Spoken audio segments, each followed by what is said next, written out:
দুইজন মানুষ যখন এই জেলখানা থেকে বের হচ্ছিলেন, হযরতে ইউসুফ তখন সেই ব্যক্তিকে লক্ষ্য করে বলেছিলেন যে পূর্বের স্থানে বহাল হয়ে যাবে চাকরিতে, যে তুমি গিয়ে বাদশাকে বলবে নির্দোষ একটা ছেলে জেলখানায় আছে, সেজন্য তার প্রতি একটু নজর দেয়।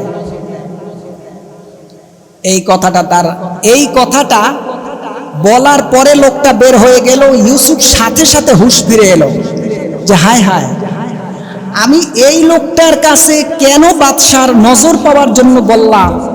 ইউসুফ এত বেশি কাঁদলেন, জিবরিল চলে এলো আর এসে বলল, তুমি তোমার প্রায়শ্চিত্ত পেয়েছ, তোমার 5 বছর জেলের মেয়াদ হয়েছে, তুমি যদি এই কথার প্রায়শ্চিত্ত ভোগ করতে চাও তাহলে আরো 7 বছর তোমাকে জেল খাটতে হবে।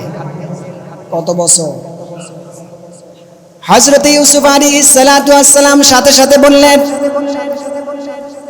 আমি এই মানুষের জন্য যেই বাদশার নজরের ব্যাপারে সেই মত তৈরি করা মানুষকে বলেছিলাম বাদশার নজর যেন আমার প্রতি লাগে, আমার সাথে সাথে স্মরণ এসেছে, আরে আমার প্রতি তো আমার আল্লাহর নজর সব সময় আছে, তিনি তো আমাকে বাঁচিয়ে রেখেছেন।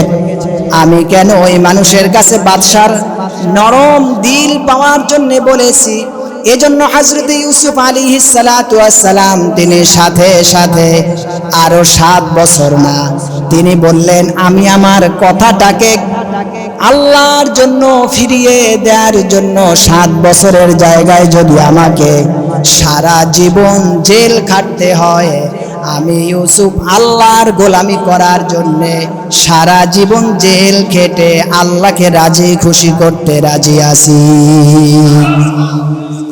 হযরত ইউসুফ জেলখানার ভিতরে এইবার জেলখানা ধোয়া মোছা করে, পাশের মানুষ জেলখানা পরিষ্কার করে, সব কিছু জেলের দ্বার রক্ষী যারা ছিলেন, পাহারাদার যারা ছিলেন, তারা দেখে অবাক হয়ে গেলেন, কেমন একটা যুবক এসেছে, সবার না খেয়ে যে আছে তাকে খাওয়ায়া দেয়, যে অসুস্থ আছে তার সেবা শুশ্রূষা করে, যে মানুষ যে দুঃখ বেদনার ভিতরে রাতের বেলায় হাঁপায় কান্দে, সেই মানুষের কাছে চলে যায়।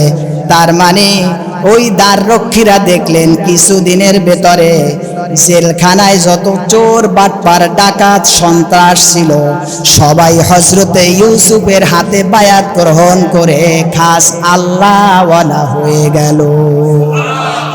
আগে জেলখানার দরজা দিয়ে ঘুমানো লাগতো, একজন আরেকজনের সাথে মারামারি করত, বিচার করতে করতে জেলখানার দায়িত্বরত মানুষ হয়রান হয়ে যেত।